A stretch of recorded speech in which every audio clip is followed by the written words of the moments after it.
Have you been wondering how the Lomi works? Well, I just got mine in the mail and I'm so excited to use it. I'm gonna try it out immediately and I will give you my first impressions.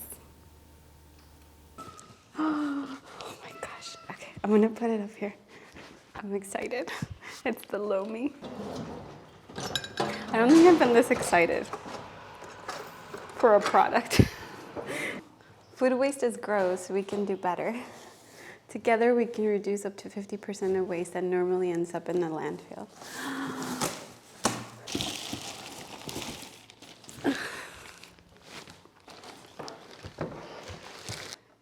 It feels cute. I know that's not the purpose of this machine, but it looks really cute. I like how clean it is. It almost looks like an air fryer or like a bread maker.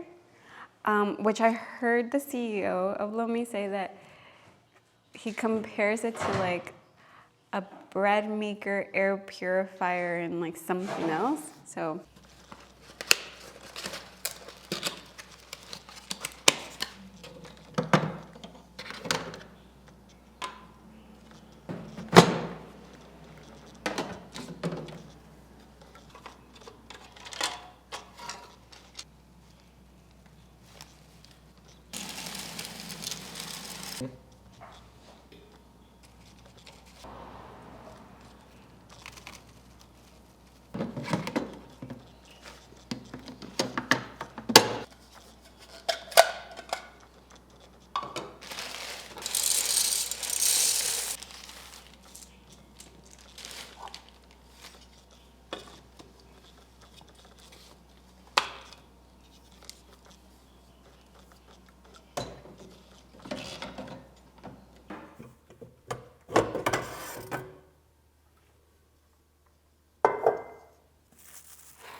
I've just put in here some of our breakfast scraps from our oat milk, from our juices, a lot of that pulp, even some coffee grounds from our espresso this morning, and I'm about to run it.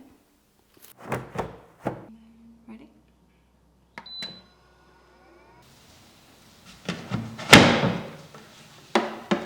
Whoa. It's like literally soil now.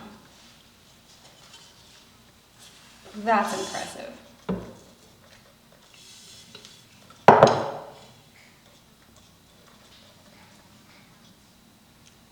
Oh, I smell a lot of coffee because there was coffee in here. And then it just smells like soil. Look at these fibers. I have no idea what that's from, but it just feels like soft soil. I am extremely impressed with this. I cannot believe that it took about 16 to 20 hours for all of my kitchen scraps to turn into literal soil. I am about to go take this soil and put it in my tomatoes because it's basically ready to use. There's 3 different modes to the machine, and this one was the longest one. You can see that there's a drying, a mixing, and a cooling process, so you can see exactly where the machine is at. I don't know exactly how long this one took because it stopped in the middle of the night, but typically it's between 16 to 20 hours so that it can be ready for you to use it in your garden. And I'm extremely impressed. For the first time using it and having to go from kitchen scraps to this, I think it's magical. So I'm gonna continue using this. I'm going to give you guys an updated review after using it for several months. But as of today, in this first impression, I'm highly, highly impressed. And I am so grateful that I have this Lomi in my home because I have tons of vegetables and fruit scraps and just kitchen scraps that I use, and I am so happy that I finally have a better option of what to do with them rather than just throwing them out into the landfill.